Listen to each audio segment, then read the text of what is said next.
Good morning students, welcome to our HM online classes. Today we are going to learn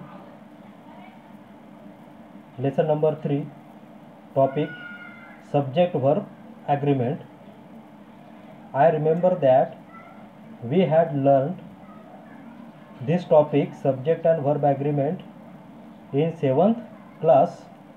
It's a very easiest topic of this grammar book, subject verb agreement. Subject और verb के बीच में एक agreement होता है. Short में पहले बता देता हूँ, बाद में हम थोड़ा डिटेल में जानकारी लेंगे इसकी. इतना ध्यान में रखना है इस लेसन में, इस टॉपिक में, if our subject is singular then we use singular verb. यदि हमारा सब्जेक्ट सिंगुलर है तो हमें हमेशा वर्ब भी सिंगुलर यूज करना पड़ेगा. फिर वो फुल वर्ब भी हो सकता है या फिर वह हेल्पिंग वर्ब भी हो सकता है. If our subject is plural then we use plural verb. यदि हमारा सब्जेक्ट यदि प्लूरल है तो हमें वर्ब भी, सब्जेक्ट के बाद में जो वर्ब आएगा वह भी वर्ब भी हमें प्लूरल ही यूज़ करना पड़ेगा. For example, I am going to school. I am going to school. I generally I singular है, लेकिन इसके साथ में एम का ही यूज़ हम करते हैं. सेकंड एग्जाम्पल लेते हैं, he is going to school. He is going to school. at this example, he is a singular subject. He is a singular subject. Then we use is. It's a singular helping verb. यहाँ पर दोनों हमें देखने मिल रहे हैं example में. He is going to school. Going ये भी हमारा फुल वर्ब है. देन उसके पहले क्या आया हुआ है? इज आया हुआ है. तो हम हेल्पिंग वर्ब सब्जेक्ट के हिसाब से, सब्जेक्ट सिंगुलर है इसलिए हमने ये इज भी सिंगुलर यूज किया हुआ है.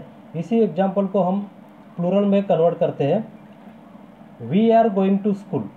वी ये जो सब्जेक्ट है हमारा, ये हमारा प्लूरल है इसलिए हमने वी, ये अभी यहाँ पर उसके साथ में आर, ये जो हेल्पिंग वर्ब है ये हमने प्लूरल यूज किया हुआ है. A R E are. We are going to school. और जो गोइंग हमारा फुल वर्ब है वो वैसे का ही वैसा है, उसमें कोई भी चेंजेस नहीं हुआ है तीनों भी एग्जाम्पल्स में. तो इस तरह से आपको याद में रखना है, यदि सब्जेक्ट सिंगुलर है तो वर्ब भी सिंगुलर होगा, सब्जेक्ट प्लूरल है तो हमारा वर्ब भी प्लूरल ही होगा. यही है सब्जेक्ट वर्ब एग्रीमेंट. थोड़ा डिटेल में लेंगे अब. Second point, a verb agrees with its subject in number. Singular subject take singular verbs. Singular subject take singular verb. That means यदि सिंगुलर सब्जेक्ट है तो वह अपने साथ में सिंगुलर वर्ब ही लेगा. My brother knows the answer. It is the example of simple present tense. It is the example of simple present tense. इसलिए यहाँ पर हमें हेल्पिंग वर्ब कहीं पर दिखाई नहीं दे रहा है. My brother, brother it's a singular subject. Knows, के या नो डब्ल्यू एस. यहाँ पर हमने यस का यूज इसलिए किया हुआ है क्योंकि हमारा सिंपल प्रेजेंट टेंस का रूल ही है, यदि सब्जेक्ट सिंगुलर है तो उसके साथ में जो भी वर्ब आएगा वो भी सिंगुलर रहेगा और उसे यस या यस लगेगा. V1 को यस या यस लगेगा. तो हमने यहाँ पर यस लगाया हुआ है. My brother knows the summer. Brother हमारा सब्जेक्ट है, ब्रदर हमारा सब्जेक्ट है, नोज हमारा वर्ब है. अब इसका जो सब्जेक्ट वर्ब एग्रीमेंट है, सब्जेक्ट सिंगुलर आया हुआ है इसलिए हमने वर्ब भी सिंगुलर ही लिया हुआ है. अब सेकंड एग्जांपल, अ काऊ ईट्स ग्रास. काऊ ईट्स ग्रास. काऊ, अ काऊ सिंगुलर हो गया. सब्जेक्ट काऊ है लेकिन काऊ की वैल्यू कितनी दी हुई है यहाँ पर, नंबर कितनी काऊ की? अ काऊ या दैट मीन्स एक काऊ. Eats grass. ईट हमारा वर्ब है. ये सिंगुलर वर्ब होने की वजह से हमने इसमें क्या किया हुआ है, सिंपल प्रेजेंट टेंस का सेंटेंस है, इसलिए हमने यहाँ पर यस का यूज किया हुआ है। Cow eats grass. Plural subject take plural verbs. जो प्लूरल सब्जेक्ट होता है, अनेक वचनीय जो सब्जेक्ट होता है, वो अपने साथ में प्लूरल वर्ब्स ही लेता है। My brothers know the answer. दोनों भी एग्जाम्पल में देखो, फर्स्ट और सेकंड जो दिया हुआ है, singular subject take singular verb, second plural subject take plural verb, same ही एग्जाम्पल है, सिर्फ आपको वहाँ पर चेंजेस देखने मिल रहे हैं सब्जेक्ट में और वर्ब में। माई ब्रदर्स, अब यहाँ पर ब्रदर के साथ में यस लग गया, दैट मीन्स एक से ज़्यादा हो गए, ये प्लूरल हो गया सब्जेक्ट। अब ये भी हमारा सिंपल प्रेजेंट टेंस का ही एग्जाम्पल है, टेंस इसमें चेंज नहीं है दोनों भी एग्जाम्पल में, बट हमारा अभी वर्ब चेंज हो रहा है। KNOW हमने यस लगाया हुआ नहीं है। यस इसलिए नहीं लगाया हुआ है क्योंकि हमारा सिंगुलर सब्जेक्ट हमारा प्लूरल है, अनेक वचनीय है, इसलिए हमने अभी जो हमारा V1 है, जो हमारा वर्ब है, उसके साथ में यस और यस का हमने यूज़ नहीं किया है। My brothers know the answer. Cows eat grass. Cows eat grass, यहाँ पर भी काउज एक से ज़्यादा है, प्लूरल सब्जेक्ट है, इसलिए हमने प्लूरल ही वर्ब यहाँ पर यूज़ किया हुआ है, इट, EAT, इट। और जनरली ध्यान में रखिए, दो वर्ड ऐसे हैं, I and you. I and you ये तो है सिंगुलर, यू तो सिंगुलर भी कहा जा सकता है, प्लूरल भी कहा जा सकता है, इसलिए हमेशा यू के साथ में प्लूरल, यू को प्लूरल ही मान कर प्लूरल ही वर्ब यूज़ किया जाता है। और आई के साथ में भी वही होता है, आई सिंगुलर है लेकिन उसके साथ में भी प्लूरल का ही वर्ब यूज़ किया जाता है।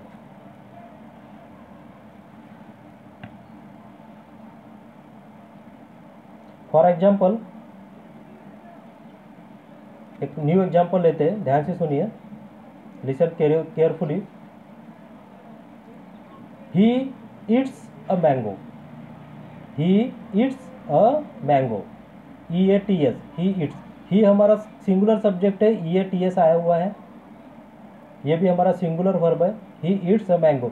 अब हम सब्जेक्ट सिंगुलर लेंगे, आई का यूज़ करेंगे, आई ईट a mango.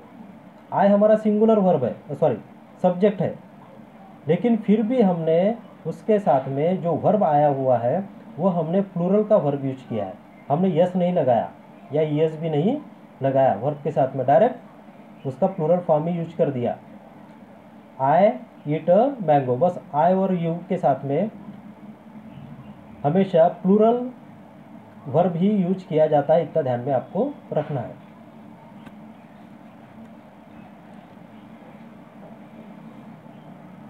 There is given a table, first person, second person, third person.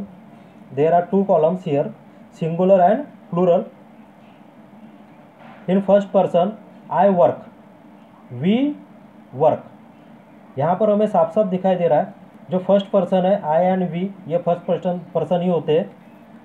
आई के साथ में जो वर्क लगा है और प्लूरल में वी के साथ में वर्क होता है, वर्क लगा हुआ है। वी हमारा प्लूरल सब्जेक्ट है, इसलिए हमने प्लूरल ही वर्ब यूज किया है, वर्क के साथ में यस या यस हमने यूज नहीं किया हुआ है। लेकिन आई या प्लूरल होने के बावजूद भी हमने सिंगुलर होने के बावजूद भी हमने प्लूरल वर्ब यूज किया है, तो ध्यान में यही रखना है, आई और यू के साथ में हमेशा प्लूरल वर्ब का ही यूज होता है। Second person, you work, you work, जैसे हमने यू को हमेशा प्लूरल ही मानकर चलिए, जबकि यू सिंगुलर भी होता है देन प्लूरल भी होता है, लेकिन जब सेंटेंस में हम वर्ब यूज करेंगे तो उसे प्लूरल मान के ही हमें वर्ब यूज करना है। You work, you work. Now third person, he, she, it, they, ये क्या है, हमारे थर्ड पर्सन है, या किसी का नाम भी हम यहाँ पर ले सकते हैं। She works, they work. She singular subject है, इसलिए हमने यहाँ पर वर्क को भी सिंगुलर वर्ब में चेंज किया है, उसको यस या यस यहाँ पर लगाया हुआ है। दे वर्क, दे हमारा सब्जेक्ट प्लूरल है, इसलिए हमने वहाँ पर प्लूरल वर्ब भी यूज किया है, वर्क। अब शी के जगह में हम राम ये नाम भी यूज कर सकते हैं, Ram works. Ram singular subject है, इसलिए हमने उसके साथ में सिंगुलर वर्ब का यूज किया हुआ है। यदि यहाँ पर हम एग्जाम्पल ऐसा लेते हैं राम एंड श्याम, तो उस समय राम एंड श्याम के बाद में हम वर्क्स का यूज नहीं करते, Ram and Shyam work, WORK work, क्योंकि राम एंड श्याम ये दो लोग हो गए, दैट मीन्स प्लूरल हो गए, तो उसके साथ में हम प्लूरल वर्ब भी यूज करेंगे। Next, don't and doesn't must agree their subject. अब देखेंगे कि डोंट और डजंट है, तो उस समय हमें सब्जेक्ट के साथ में क्या यूज करना चाहिए। With the subject I and you and with plural subject we must use don't, do not. यदि सब्जेक्ट हमारा प्लूरल हो या फिर आई एंड यू हो, सब्जेक्ट हमारा प्लूरल हो या फिर आई एंड यू हो, तो इनके साथ में प्लूरल सब्जेक्ट के साथ में प्लस आई एंड यू के साथ में हमेशा डज, डजंट, डोंट या फिर डू नॉट का यूज किया जाता है। डोंट और डू नॉट का यूज किया जाता है किसके साथ में, प्लूरल सब्जेक्ट या फिर आई एंड यू के साथ में। I don't cook, you don't say that, we don't want it, ये सबके साथ में हमने यहाँ पर डोंट यूज़ किया है। आई के साथ में भी डोंट यूज किया हुआ है, प्लूरल के साथ में भी हमने, यू के साथ में भी हमने डोंट यूज़ किया हुआ है। वी जो सब्जेक्ट है हमारा यहाँ पर क्या है, प्लूरल है, उसके साथ में भी हमने डोंट का यूज़ किया हुआ है। दे डोंट लाइक इट, दे हमारा प्लूरल सब्जेक्ट है, इसलिए हमने डोंट का यूज़ किया हुआ है। अब हम देखेंगे he doesn't like it, he doesn't like it, Ram doesn't like it, Shyam doesn't like it. यदि हमारा सिंगुलर सब्जेक्ट है तो उसके साथ में हमेशा हमें डजंट का ही यूज करना चाहिए। दिस डजंट फिट, दिस के साथ में भी हमेशा डजंट का ही यूज करना चाहिए। बस इसमें भी ध्यान में आपको रखना है, डोंट और डजंट हम कब यूज़ करेंगे, यदि सब्जेक्ट प्लूरल है तो हमेशा डोंट का यूज़ करेंगे, सब्जेक्ट सिंगुलर है तो डजंट का यूज करेंगे, और आई एंड यू के साथ में भी हमेशा डोंट का ही यूज करेंगे।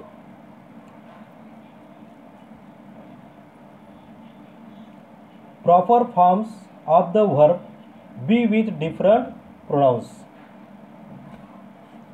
Proper forms of the verb be with different pronouns. अभी जो बी लिखा हुआ है, B E be, that means am is are was were, यहाँ पर आएंगे सब बी में। आई एम, प्रेजेंट टेंस में हमेशा आई के साथ में एम का ही यूज़ किया जाता है। आज यदि प्रेजेंट टेंस है और उसके साथ में यदि हमें आई के साथ में कोई हेल्पिंग वर्ब यूज करना है, सिंपल प्रेजेंट टेंस का सेंटेंस है या फिर प्रेजेंट टेंस का कोई भी टेंस हो, तो उसके साथ में आई के साथ में हमेशा हम एम का यूज़ करेंगे। जैसे हम हेल्पिंग वर्ब का यूज़ प्रेजेंट टेंस में, कौन से सिंपल प्रेजेंट टेंस में हम कोई भी हेल्पिंग वर्ब का यूज़ नहीं करते, लेकिन जब प्रेजेंट कंटिन्यूस टेंस आता है तो उसके साथ में हमें हेल्पिंग वर्ब का यूज़ करना बहुत ज़रूरी हो जाता है। प्रेजेंट कंटिन्यूस टेंस में हम एम इज आर, ऐसे हमारे पास 3 हेल्पिंग वर्ब्स होते हैं और वर्ब को आईएनजी लगता है। I am going to school, I के साथ हमेशा प्रेजेंट टेंस में, प्रेजेंट कंटिन्यूस टेंस में एम का ही यूज़ किया जाता है।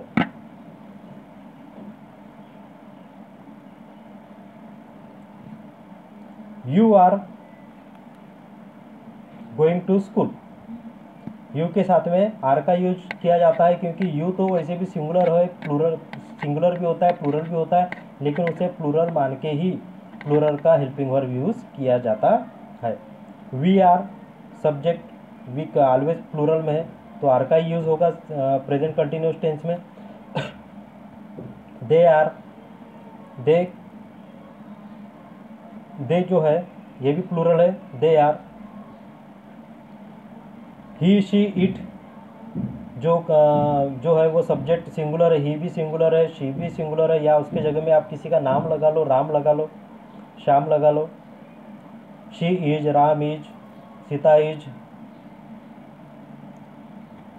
देन पास्ट टेंस, हम पास्ट टेंस में सिंपल पास्ट टेंस में कोई भी हेल्पिंग वर्ब का यूज़ नहीं करते, लेकिन पास्ट कंटिन्यूस टेंस में हम दो हेल्पिंग वर्ब का यूज़ करते हैं, वाज एंड वेयर। आई के साथ में वाज लगेगा, दैट मीन्स वाज और जो वेयर है दो हेल्पिंग वर्ब है, सिंगुलर सब्जेक्ट है तो हमेशा वाज का यूज़ करेंगे, प्लूरल सब्जेक्ट है तो वेयर का यूज़ करेंगे। आई के साथ में वाज का यूज़ करेंगे, I was going to school, you were going to school, she, he, it, was. इनके साथ में भी हम वाज का यूज़ करेंगे, या किसी का नाम लगा लो, Ram was going to school, we were, they were. ये दोनों भी सेंटेंस में वी वेयर दे वेयर में वी एंड दे ये हमारा प्लूरल सब्जेक्ट होने की वजह से हमने यहाँ पर वेयर का यूज़ किया हुआ है। बस इसमें इतना ही ध्यान रखना है तो subject and verb agreement clear हो जाएगा। बहुत ही ईजिएस्ट पार्ट है ये ग्रामर का, और आपने इसे पिछली क्लासेस में पढ़ा हुआ भी है, इसलिए आपको जल्द से जल्द वो समझ में आ जाएगा। So today we stop here and continue this topic in next video. Thank you and have a nice day.